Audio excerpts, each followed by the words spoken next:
My wife and I came to see you for our honeymoon, and I'm going to be a dad. Sounds like a successful honeymoon.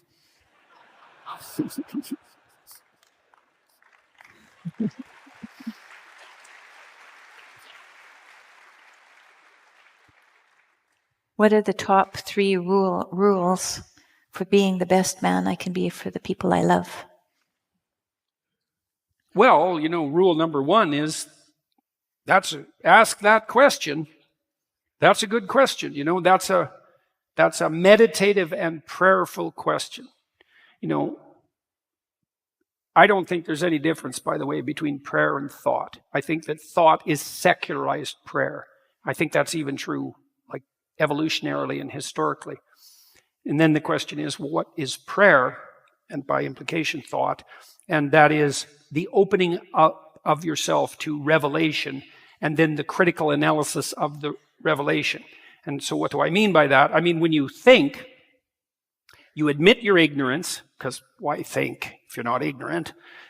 And you note that you have a problem, and you formalize the problem, which is to ask the question associated with the problem, and then you open yourself up for receipt of an answer. It's really important to get the question right. There's the first rule. Get the question right. That's a pretty good question. That question is, how am I the best father and husband in relationship to those I love? And then that has to be a question.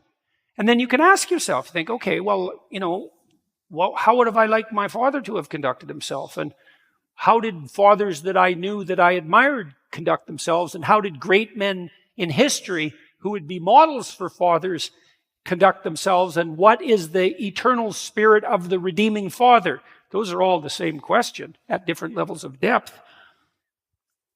And if you ask yourself that question, you'll stumble towards a revelation of the answer.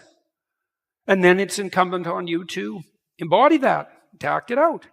You could ask a different question. What stupid things am I doing that I could stop doing, that I would stop doing, both, that I could stop doing, that I would stop doing, that are interfering with me being that? And man, that's a great question to ask yourself every morning.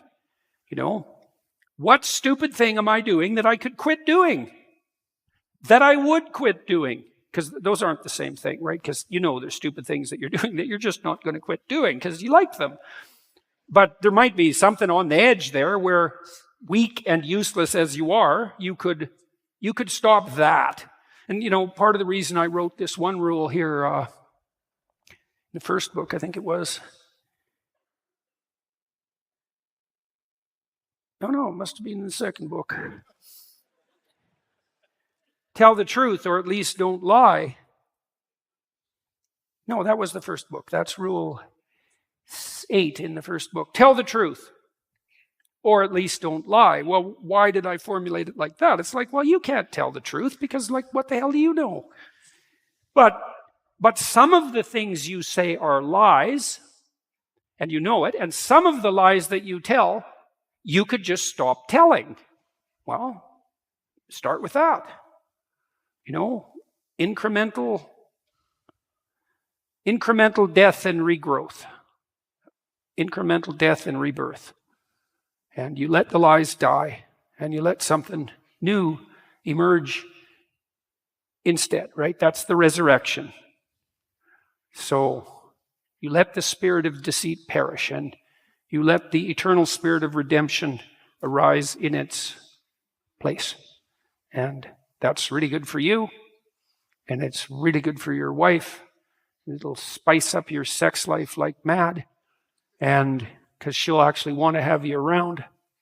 And that's kind of useful if you're trying to seduce someone, even your wife, who you might think is otherwise obligated, and perhaps she is, but I don't know how much fun that is.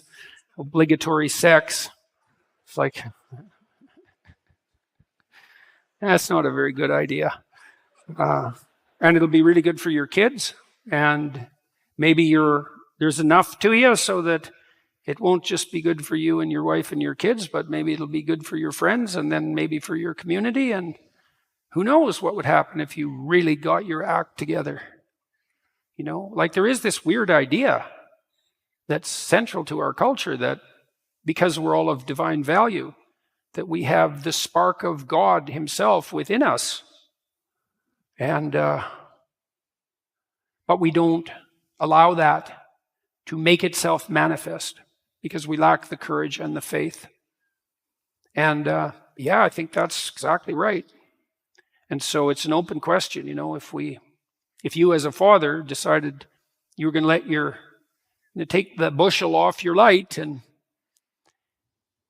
that'd be great for your kids, you know. And one of the things you got to understand about your kids, this is really worth knowing. Your kids want to have the best relationship with you that they possibly could have. Like they're 100% on board with that idea, way more than anyone you've ever met in your life. And that means you could have the best relationship with your children that you've ever had with anyone. That's what they offer you. And it's up to you to realize that. And you could. And that's a hell of that's a good opportunity, man.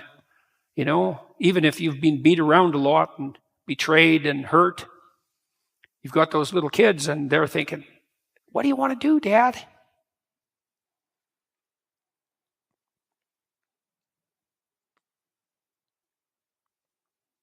You know, and if you're bitter, that'll cut you to the quick and you'll hurt them.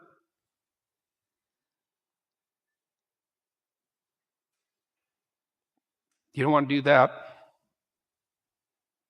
So, hey, man, you're asking the right question, so good luck with it. And congratulations on your pregnancy, or your wife's pregnancy, because men, by the way, can't get pregnant.